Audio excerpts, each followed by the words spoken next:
What if your cat used to trust you more than it does right now? Not because anything dramatic happened, not because you were ever cruel or neglectful or deliberately unkind, but because of small things, quiet things, everyday things that you have been doing, out of habit, out of love, out of simple unawareness, that have been chipping away at something fragile and precious between you, so gradually and so silently that you never noticed it was happening. Trust, for a cat, is not a feeling, it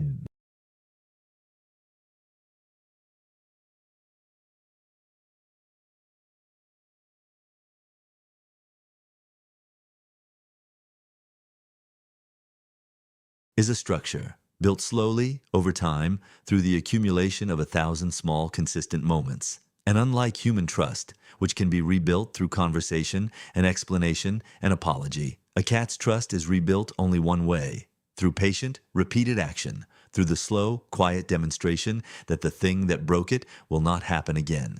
Here's what most cat owners don't know. The behaviors that erode a cat's trust are almost never the obvious ones. They are not the ones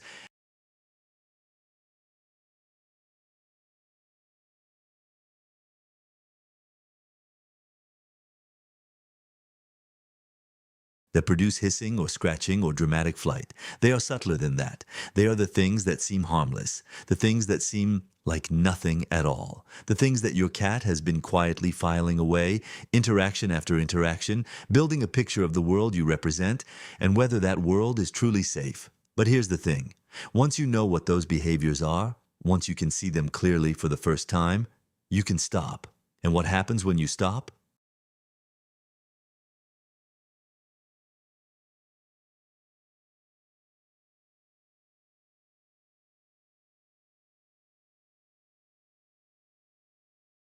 Consistently and sincerely, will tell you everything about the depth of trust that was always possible between you, the depth that may still be within reach.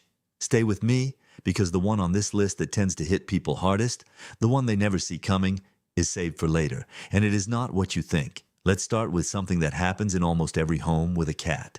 Something so ordinary and so well-intentioned that it would never occur to most people to question it. You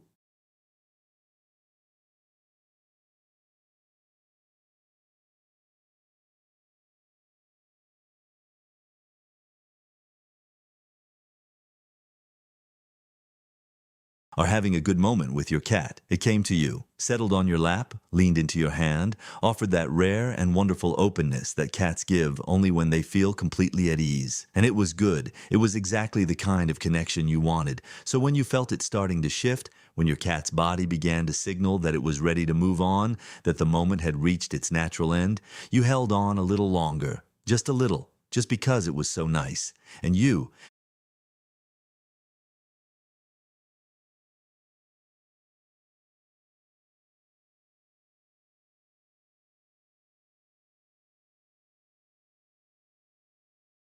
weren't ready for it to be over. Your cat pushed gently with its paws. You kept petting. It shifted its weight. You pulled it a little closer, until finally, with the quiet decisiveness of an animal that has made up its mind, it jumped down and walked away. This moment, repeated across days and weeks and months, teaches your cat something it should never have to learn about you. It teaches your cat that its signals are not reliable, that communicating its preferences does not consistently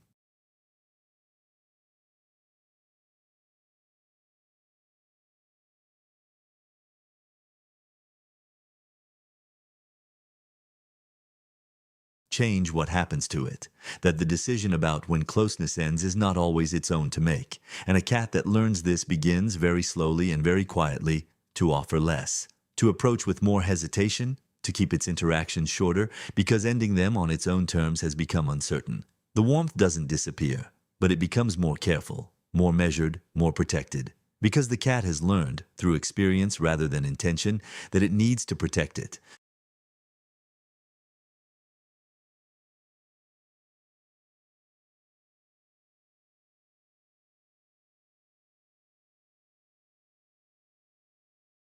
What most owners don't realize is that the moments they most want to extend are often the exact moments that require the most restraint. The willingness to let the cat leave, freely immediately without holding on, is one of the most powerful trust-building things you can do. And the inability to do it is one of the quietest ways trust slowly erodes. Now let's talk about something that happens at a specific moment in the day, a moment most cat owners would never identify as significant. But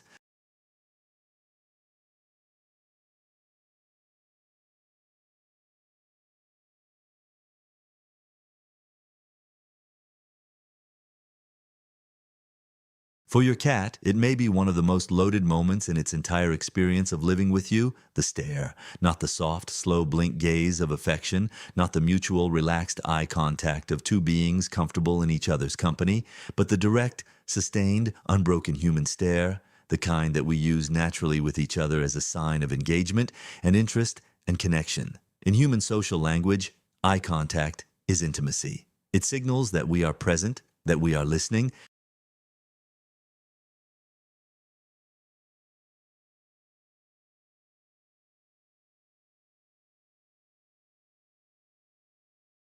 that we are fully here with another person. We have been taught from childhood that looking away is dismissal, that holding someone's gaze is one of the most sincere things we can offer. But in feline social language, a sustained direct stare means something completely different. In the world your cat inherited, an unbroken stare from another animal is almost always a precursor to something threatening. It is what predators do before they charge. It is what rival cats do before a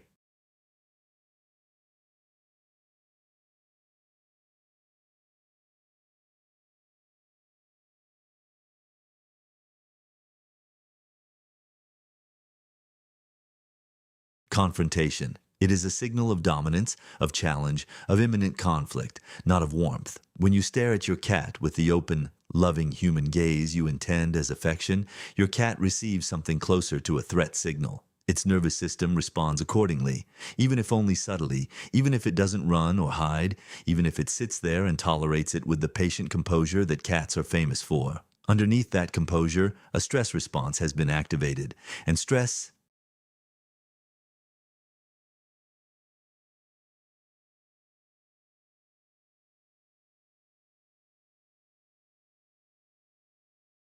responses repeated often enough teach a body that this presence is not entirely safe. Something deeper is happening in those loving looks than you ever intended, and the simple act of softening your gaze, of looking at your cat with relaxed, unfocused eyes rather than direct intensity, of offering the slow blink rather than the sustained stare, can shift the quality of what your cat feels in your presence in ways that accumulate quietly into something real. And this is where it gets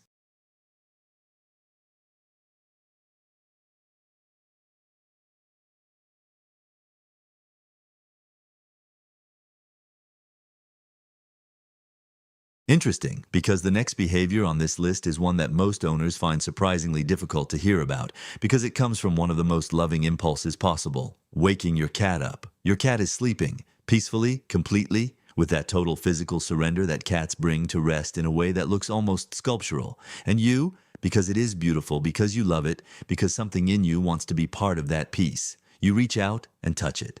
Just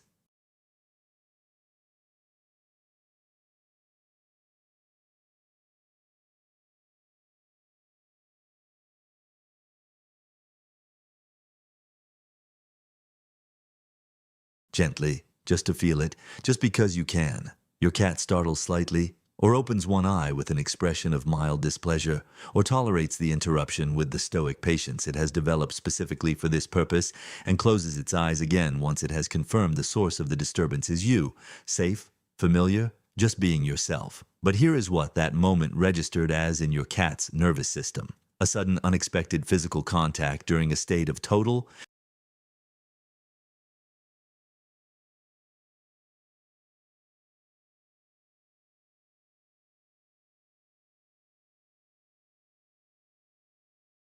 vulnerability, the activation of an alert response in a body that had fully committed to unconsciousness, the biological equivalent of someone shaking you awake from a deep sleep to tell you nothing important, and then expecting you to feel warmly toward them for it. Cats sleep between 12 and 16 hours a day, and the quality of that sleep, its depth, its uninterrupted continuity, its freedom from unexpected disturbance, is not a luxury for them. It is a physiological necessity, as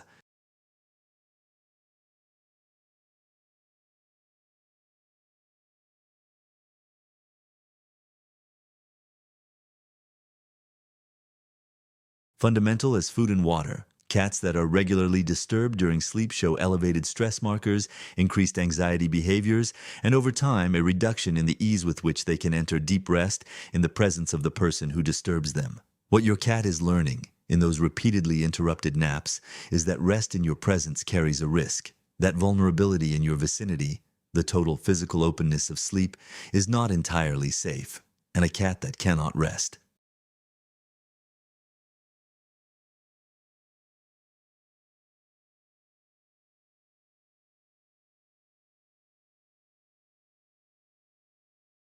Completely safely around you is a cat that has not fully extended its deepest trust. Let it sleep. It sounds simple, but for many cat owners, it requires a real and daily act of restraint. And that restraint, practiced consistently, is one of the quietest and most powerful gifts you can give. Let's move to something that lives in the domain of sound. Because the next trust-eroding behavior is one that most people have genuinely never considered, and yet it plays out in some form in almost every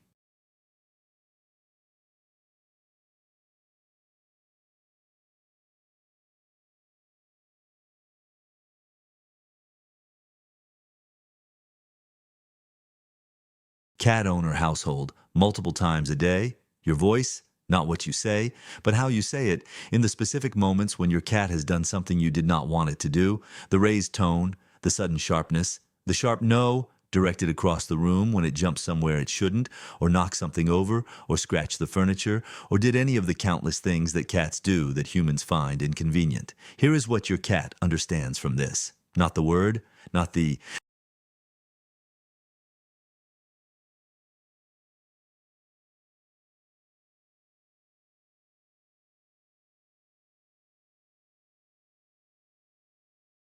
instruction, not the concept that this specific behavior is unwanted in this specific context. Cats do not process language the way humans do. They do not extract meaning from vocabulary. What they do process with extraordinary sensitivity is tone, emotional register, the acoustic signature of a human voice that has shifted suddenly from calm to sharp, from predictable to startling, from safe to uncertain. And a voice that does this, that without warning changes into something loud and edged.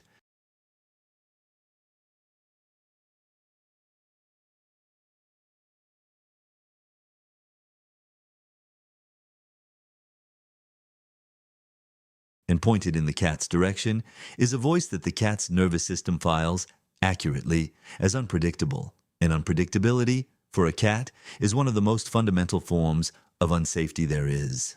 Research in feline stress response has documented consistently that cats living in households with frequent raised voices, even voices not directed at them, even arguments between humans that have nothing to do with the cat, show measurably elevated cortisol levels. Elevated baseline.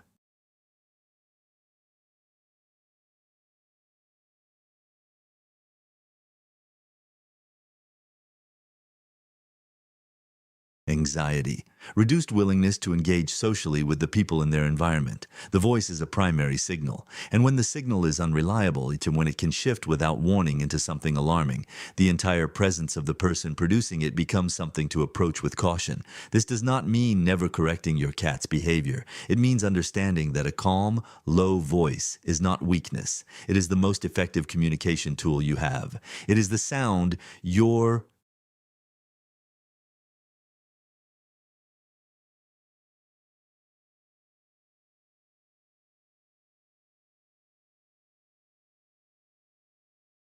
cat's nervous system associates with safety. And every time you maintain it, even when you are frustrated, even when the laptop has just been knocked to the floor, you are depositing something into the trust account that will pay out in ways you cannot immediately measure. Now here is the one I mentioned at the beginning, the one that tends to land differently from all the others, the one that most people hear and then go quiet for a moment before they speak. Lying to your cat, not with words.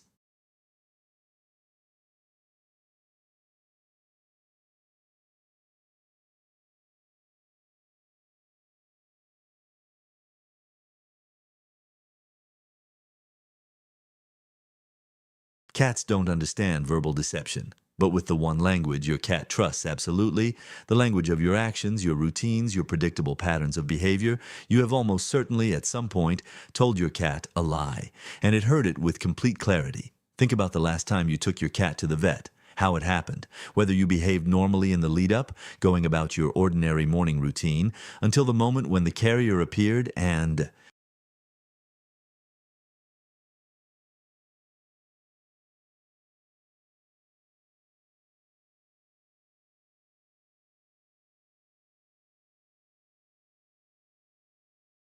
everything changed, or whether your cat, with its extraordinary sensitivity to your behavioral patterns, detected something different in you before the carrier even came out. A slightly different quality of movement, a different energy, the tells that humans produce without knowing it when they are about to do something they feel some discomfort about. Your cat noticed, it always notices, and when the carrier appeared and the thing that was about to happen became clear, it experienced them.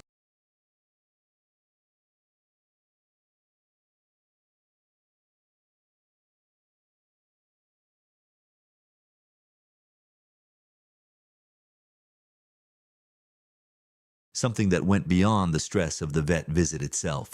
It experienced a betrayal of pattern, a moment when the familiar, predictable, trustworthy routine of your shared life contained something it had not been prepared for, something that the normal signals of your morning had suggested was not coming. This is not an argument against vet visits. They are essential. This is an argument for understanding what they cost emotionally and for thinking about how to reduce that cost. Leaving?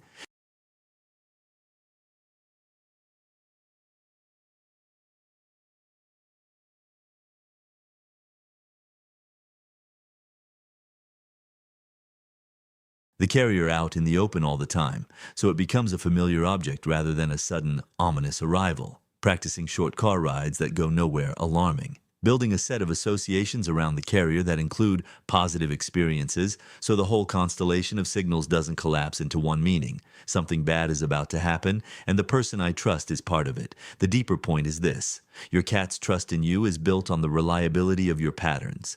Every time,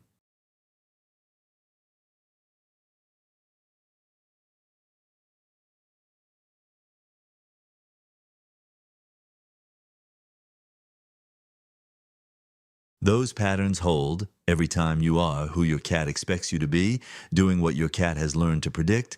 The trust deepens, and every time the patterns break in ways that lead to distress, something in that structure takes a small, quiet hit.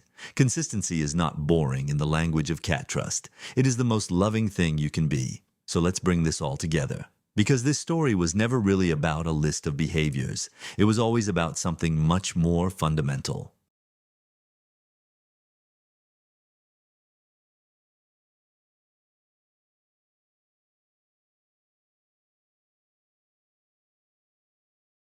than that. Your cat came to you with a capacity for trust that is, when fully extended, one of the most extraordinary things one living creature can offer another. It is not given easily, it is not given quickly. It was built from 1,000 small moments of you being safe, being consistent, being the kind of presence that allowed its guard to come down, all the way down, in a way it allows with almost nothing else in the world. And it is sustained or diminished by 1,000 more small.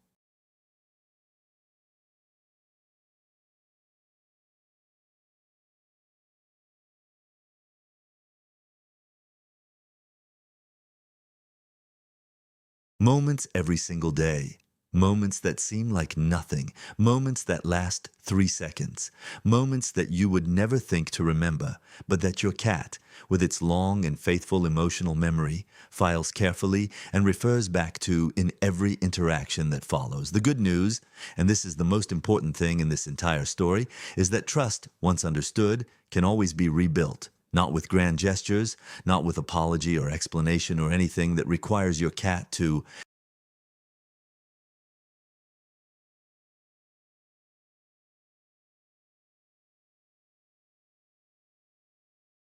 understand human language. Only with this, with the patient, daily, consistent practice of being the person your cat believed you were in its best moments with you. Stop the stare. Let it leave when it's ready. Let it sleep. Keep your voice soft, even when it costs you something. Be predictable in the ways that matter. Honor the signals it sends you with responses that prove, again and again and again, that you have been listening. And watch, over the weeks and months that follow, as something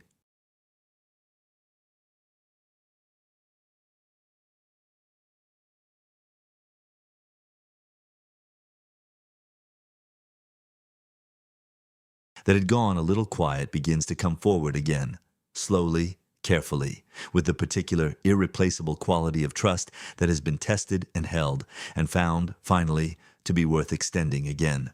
Your cat is not gone from you, it is waiting to be sure. Give it something worth being sure of. If this story made you want to go and be a little more careful with your cat today, share it with someone whose cat deserves the same. And if you want to keep exploring the hidden emotional